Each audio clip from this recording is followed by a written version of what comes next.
राजा भोज की नगरी में सब कुशल मंगल से चल रहा था। पर एक दिन जब राजा भोज के हरकारे उनके किसी काम से जा रहे थे तो उन्होंने एक अजीब दृश्य देखा कि एक साधारण सा चरवाहा बीच खेतों के एक मचान पर चढ़ा हुआ है और चिल्ला चिल्ला कर राजा भोज के बारे में उल्टा सीधा कह रहा है। राजा भोज को पकड़कर मेरे पास लाओ, उसे सजा दिलवाओ और मेरा राज्य मुझे दे दो। एक चरवाहे के मुख से अपने राजा के लिए ऐसी बातें सुन हरकारों को बहुत गुस्सा आया। उन्होंने उस चरवाहे को पकड़कर नीचे उतारा और बोले, क्या बक रहा है तू? अगर राजा महाराज को तेरी इस हरकत का पता चलेगा तो वो तुझे तोप के मुंह पर बिठाकर उड़ा देंगे। हरकारों की बात सुन चरवाहा गिड़गिड़ाते हुए माफी मांगने लगा। मचान से उतरते ही एकदम से उसका व्यवहार बदल गया, जैसे उसे कुछ पता ही ना हो। उसे गिड़गिड़ाते देख हरकारों को उस पर दया आ गई। उन्होंने चरवाहे को छोड़ दिया और वहां से चले गए। अगले दिन जब वे फिर वहां से गुजरे तो उन्होंने फिर वही सब देखा और सुना। चरवाहा फिर से मचान पर चढ़ा राजा भोज के बारे में उल्टा सीधा बोल रहा था। आसपास पूछने पर पता चला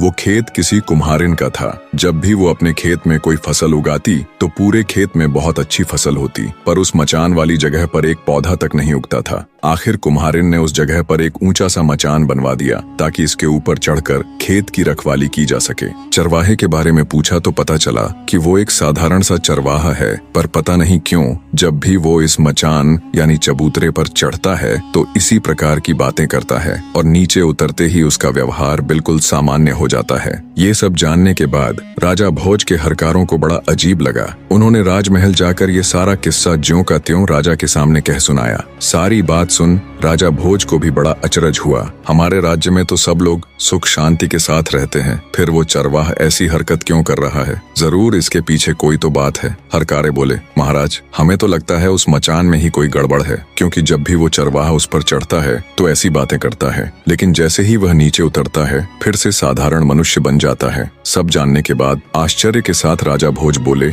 अगर ऐसा है तो तुम मुझे तुरंत वहाँ ले चलो, मैं अपनी आंखों से ये सब देखना चाहता हूँ। राजा भोज ने अपने सैनिकों और दूतों को साथ लिया और कुछ ही समय में उस रहस्यमयी चबूतरे के पास जा पहुंचे और उससे थोड़ी दूरी पर छिपकर खड़े हो गए ताकि वह सब कुछ अपनी आंखों से देख और सुन सके। तभी वह आदमी फिर से चबूतरे पर चढ़ा और चढ़ते ही जोर से कहने लगा, लोगों जाओ जल्दी से राजा भोज को पकड़कर मेरे सामने लाओ, उसे मार डालो ताकि मैं उसका राज अपने हाथ में ले सकूं। ये सुनते ही राजा भोज गुस्से और हैरानी के मिश्रित भावों से भर जाते हैं, पर वे बिना कुछ कहे चुपचाप अपने हरकारों के साथ वापस महल लौट जाते हैं। पूरी रात उनके दिमाग में यही सब चलता रहा कि उस मचान में ऐसा क्या है जो एक मामूली सा चरवाहा ऐसी हरकत कर रहा है। सुबह होते ही राजा ने अपने मुख्य सलाहकारों और ज्योतिषियों को दरबार में बुला लिया। बने रहे।